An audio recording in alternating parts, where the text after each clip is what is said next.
The original creators of the scrapbook used a used account book dating from 1850 to 1852.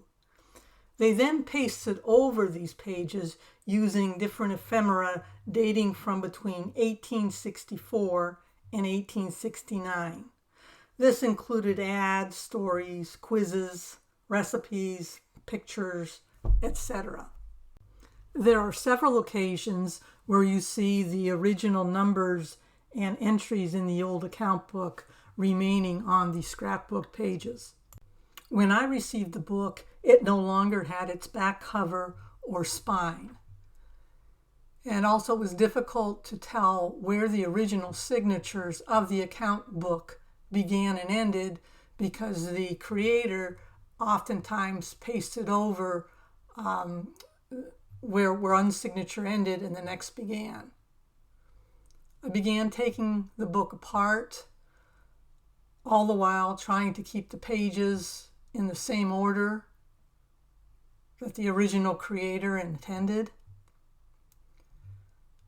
I ended up creating 4 signatures, and to reinforce the pages, I just simply used transparent tape and burnished it in well to make sure it was adhered well to the original pages and also did not show so much.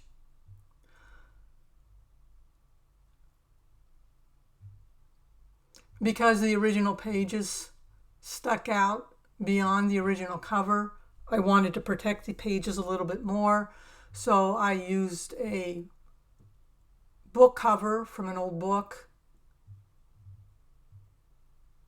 and just cut off the lower 1.25 inches so that I could center the original cover onto this new modified cover. I used a pamphlet signature stitch to attach the 4 signatures using an old piece of canvas or muslin to attach the signatures rather than attaching them to the new book spine. This will allow the pages to open up more fully when you're viewing it.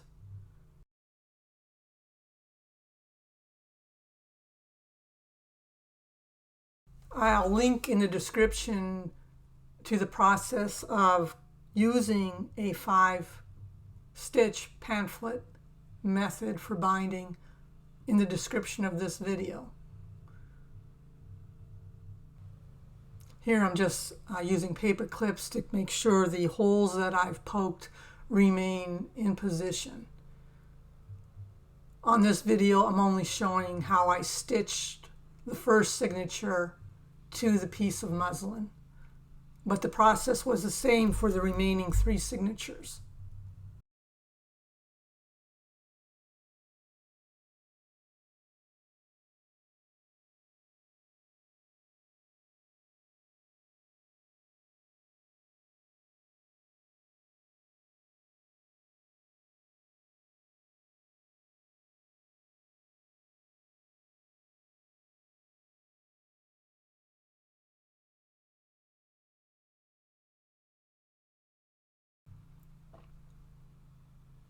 I applied some extra packaging tape to the book of the new cover to reinforce it, and also because I had some rough edges by cutting off that lower portion, I just covered those raw edges with some washi tape. Always make sure to use extra glue and don't rely solely on the adhesive that's on the washi tape.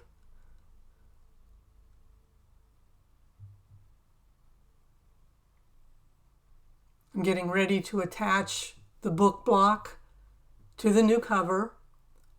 I'm leaving about 1/4 inch glue-free when I put the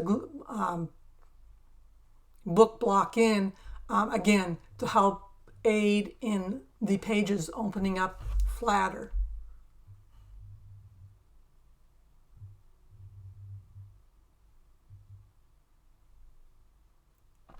I let that sit for a couple of hours to make sure the glue was entirely dry.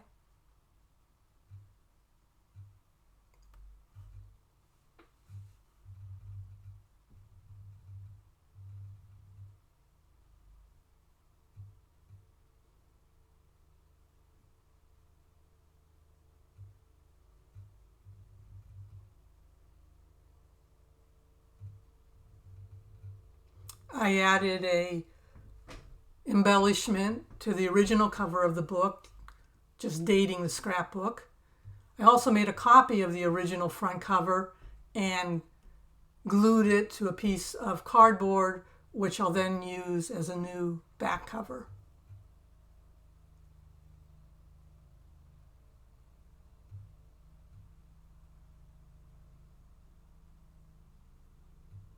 I use a combination of two-sided tape and PVA. The two-sided tape just helps keep the pieces intact while the PVA is setting up. I also made a copy of the original inside front cover because I would be covering over the original inside cover. Here I'm just making some fake leather attachments or closures that'll be used to close the scrapbook.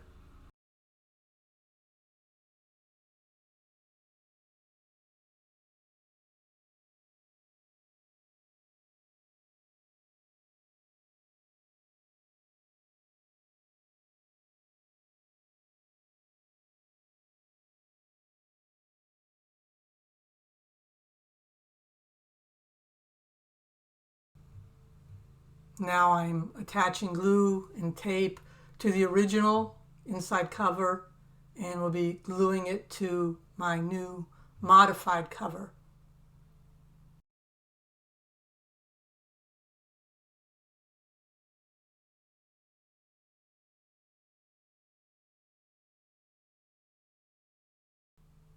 Did so to the back cover as well.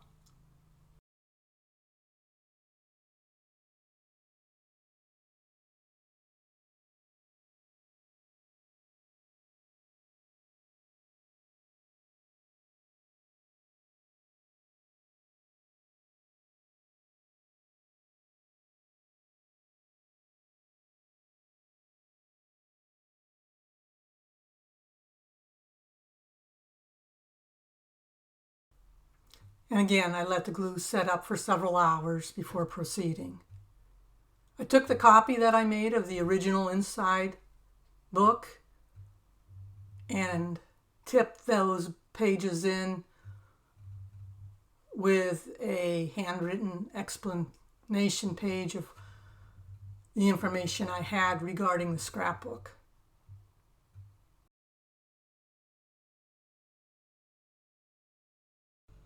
If you're interested in the original content of the scrapbook, I've made 4 videos looking at each signature separately for a closer look at the actual ephemera used.